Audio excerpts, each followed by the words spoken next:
parents are not having the money talk with their kids when it comes to college. And so I think a lot of times kids expect mom and dad just to foot the bill. Does talking about your money make you cringe? Are you tired of fighting about finances? Do you want to stop sabotaging your financial happiness? Then you are in the right place. Welcome to Breaking Money Silence, a podcast series aimed at helping all of us talk more openly about money. Your host, Kathleen Kingsbury, is a wealth psychology expert who is doing what she does best, speaking about taboo topics. International speaker, author, and founder of KBK Wealth Connection, Kathleen understands money and our relationship with it. Over the past decade, she has empowered thousands of people to break money silence at home and at work. Now, here is Kathleen. Pam Andrews is a college admissions coach and scholarship strategist. Pam and I actually recently met at a conference called FinCon. We were in a podcasting women's group, and we were walking back from that meetup. And we almost got hit in traffic because we were so excited to share knowledge and learn from each other. And so I'm really excited to have Pam on the podcast today. What she does for a living is really interesting. She helps high school students get their dream college and secure scholarships that will pay for it. She told me in this brief walk that she was able to help her son win over $700,000 in scholarship money that paid for his undergraduate and graduate school. And more importantly, she's helped her clients win over $1 million in scholarships. She's the author of Scholarship Search Secrets, the host of the Scholarship Shark podcast, and the creator of a board game called In Pursuit of College. Pam, welcome to Breaking Money Silence. Thank you, Kathleen, for having me. I am so excited to bust this myth wide open. And certainly, given the context of what's been going on in the media around parents and trying to get their kids into college and doing some legal activity, it's kind of interesting to really look at the myth that you brought today about how you can apply for scholarships and do it the ethical and legal way. So why don't you share with the people listening what your myth is that you're going to bust wide open today? Sure. So my myth is that scholarships are only for talented athletes and students with high GPAs, 4.0 GPAs. So I'm going to react to that, and then I'm going to ask for your opinion. So when I was in high school, many, many moons ago, I can remember somebody saying to me at graduation, "Did you get any scholarships?" And I didn't even know back then, and apparently my parents didn't either, that I was supposed to apply for them. So even knowing that scholarship money is out there, I think is important for any parent or any young person listening in today. But tell me a little bit as to why you picked this myth and why people believe it's only talented athletes and straight A students that get the money. Sure. So I'll start with why I think the myth exists. I think it exists because much like you, I was pretty much in the same boat. That I remember receiving two relatively small. One was maybe 500 and one was maybe 1,000. One was voted by the teachers and another was from the Daughters of the American Revolution, like the local chapter, and the guidance counselor picked that. So I did not apply. It was just simply based on leadership and service in the school and good grades. And I did not know to actually apply and, graduated with student loan debt that I paid off over time. So I think the myth exists, number one, because families don't know that you can apply to win. Number two, they don't know where to search, for scholarships. And I think it really ties into the second part, why just student athletes and high performing students in terms of their grades and test scores is because I think those are the ones who are typically highlighted. So when you see, even with, National College Signing Day, where student athletes they're the focus and the feature, and you hear, oh, so-and-so's going to this school and they got this kind of scholarship to attend this school. I think a lot of times that's what people think. They don't realize that there is money out there for all kinds of students with all kinds of abilities, background, interests, their, varying student profiles. So I think that pretty much in a nutshell is why it exists as well. Now, what's interesting is, so we're talking about scholarships, which is asking for someone else to pay you some money. But there's Mm-hmm. still that money component, that financial component. Do you think, in your opinion and working with the parents that you've worked with and the students that you've worked with, do you think part of the reason people don't apply is because it's about asking for money? I have not encountered that. I think part of the reason why is because they have to do something to ask for the money. So, which sounds a little odd because, when you go to work, you're still doing something, you're exchanging your time for dollars. But there's more of a certainty. If I go to work at, the local fast food restaurant and I work X number of hours a week, and this is what I find with young people and their mindset. I know at the end of the pay period, I can expect to get this. With scholarships, because there's that uncertainty that if I apply, if I put the time in, I apply, I may get it, I may not. And I hear that from them a lot of times that, there are no guarantees. Well, I can guarantee you're not going to win if you don't apply. That I can guarantee you. So it's in your best interest to at least apply and pull together your best application. So I think that tends to be a little bit more of some of the why in terms of the money. I don't think they have a problem with getting the money. I think if students could get the money for free, they would. It's like, okay, sign me up. Where do I do this? Which is why, there are different types of scholarships. There's a category. I break down the different categories, but one category is called sweepstakes. And there are many that are legit, and there are some that are not legit. They're scams. And the scams would be, just quickly for your listeners, those that require personal information like your social security number or require you to pay. But there are some websites where you can sit down and you put in your information, just your name and maybe email, so they can contact you. And they do a monthly drawing for $1,000 scholarship. So it's a sweepstakes in that it's very random. You don't have to do anything other than your name and your email for them to contact you. But you're not writing an essay. You're not maybe uploading a video. There's no major extra work, and it's pure chance. But the scholarship category that requires the work in order to get the money are the essay types, or maybe your creative submissions, like a poetry or a video submission, or maybe photography or some kind of visual arts submission. So there's some work involved. So it's less about I'm going to get this money, or I don't want to talk about or ask for money. It's more about, I have to do this work, and it's not a sure thing. That is exactly it. Because here's the thing. Students are so busy. So they're, taking classes, maybe advanced classes. They're studying for their SATs or maybe AP exams in the spring, and they have projects. Maybe a lot of schools have capstone projects.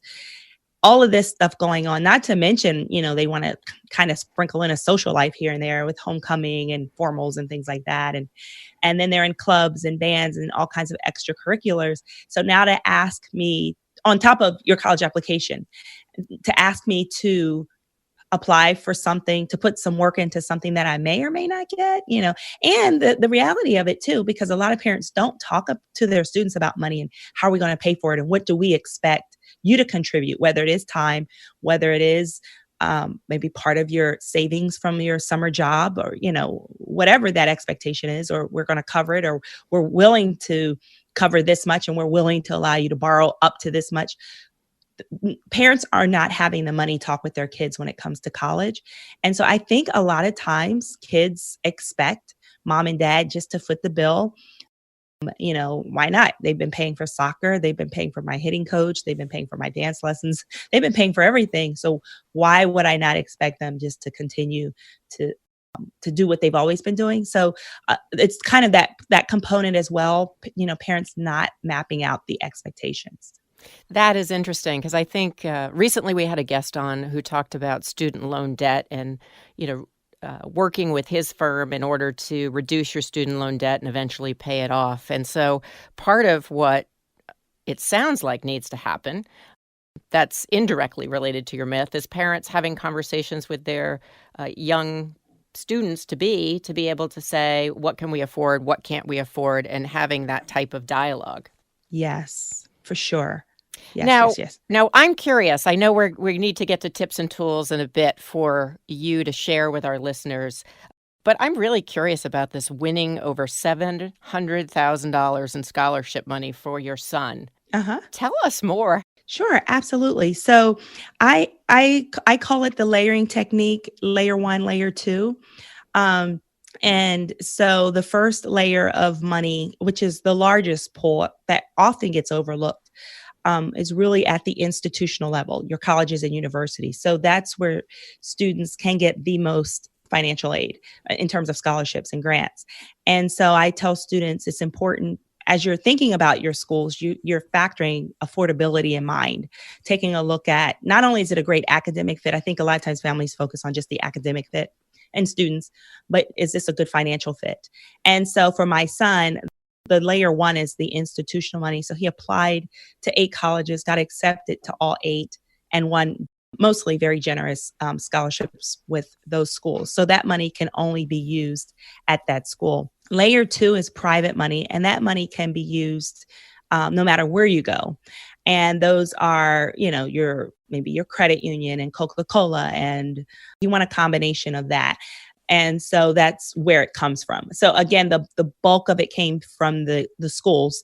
And I like to share that because what I tell people, it can't be an either or. You can't just say, okay, we're only going to go to schools where it's a great financial fit and neglect applying and putting the work in for private scholarships. And you can't ignore your school list and just show up in February, March, April as you're sitting comparing your offer letter to say, okay, now how are we going to pay for this? Okay, you got in great, but I want families to know that with a strong strategy in place, it can be a strong 1-2 knockout punch in terms of being strategic and finding a good school and having that school offer you merit scholarships, as well as applying and winning private scholarships.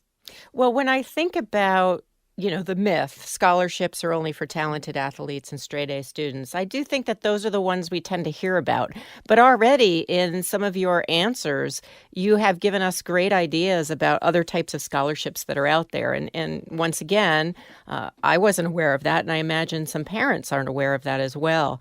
So it sounds like there's a couple of things that you help people with. One is to have a strategy around applying for scholarships. You obviously are very knowledgeable on the topic and can save people a lot of time. And it's probably a really good investment to have you on the team during this time in their lives. It sounds like the other thing is that you may, and correct me if I'm wrong, help or encourage parents to have these conversations around talking about money with their kids and expectations around college, and the idea that you don't have to go to the most expensive college to get the best education. Absolutely. Yeah, and to go back to the media, it just, it's mind-blowing what some parents will do from a status standpoint to try to get their kid into a school with a certain name, when I think what's lost is the idea that it's really about educating and preparing your kid for the future. It isn't necessarily whether they have the certain degree from the certain college. I agree. You're exactly right. And a lot of that, and I think it goes back to a lot of what you talk about in terms of breaking money silence. A lot of that is really the parent examining their why. Why do I want you to go to this school, and focusing on that, and kind of doing some self-reflecting, and making sure, just kind of focusing on ourselves and our whys as we work with our students. But there was one thing you said, and I wanted to point out. There's a book by Frank Bruni, B-R-U-N-I, and the book is Where You Go Is Not Who You'll Be. And there's a second part, something like a antidote to college admissions mania. But he really just breaks down that it's about studying hard, forming relationships in your college community and in the surrounding community, about standing out, being a leader, building meaningful relationships and connections with your peers and your professors. That makes all the difference. It's not the name brand.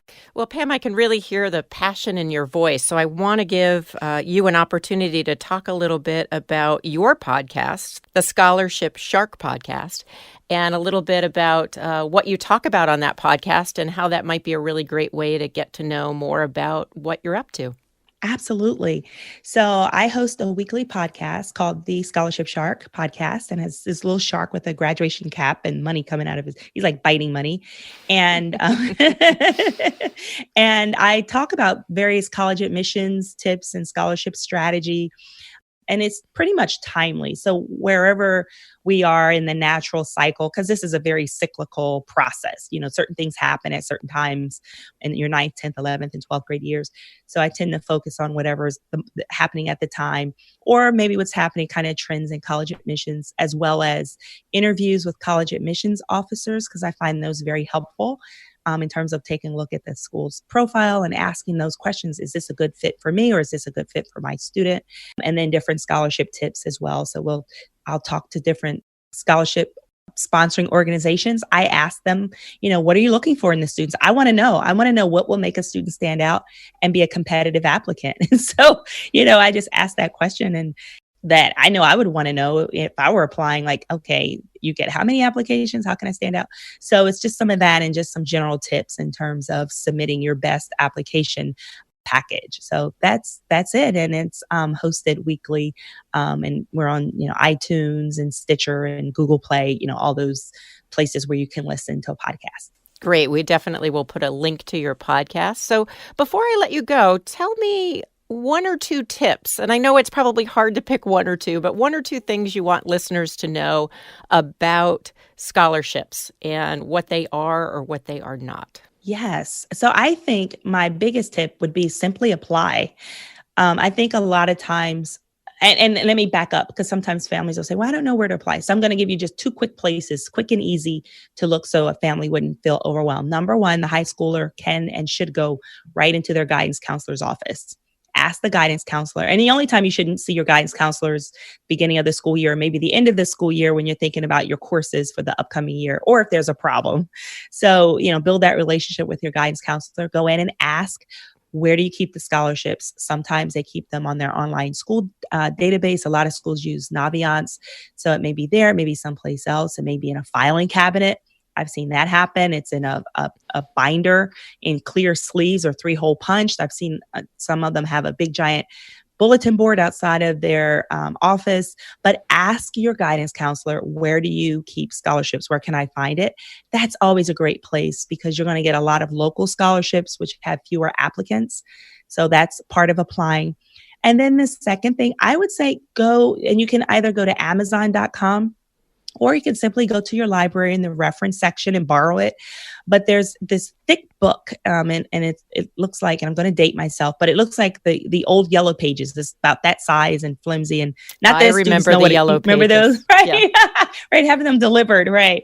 So it's really like that, and it's the Ultimate Guide to Scholarships, and it's by Glenn and Kelly Tanabe, Tanabe. It comes out every year. There's a new publication that comes out in July for the upcoming year. And it's such a great resource. It's current. You can search by categories, by major, by all kinds of things.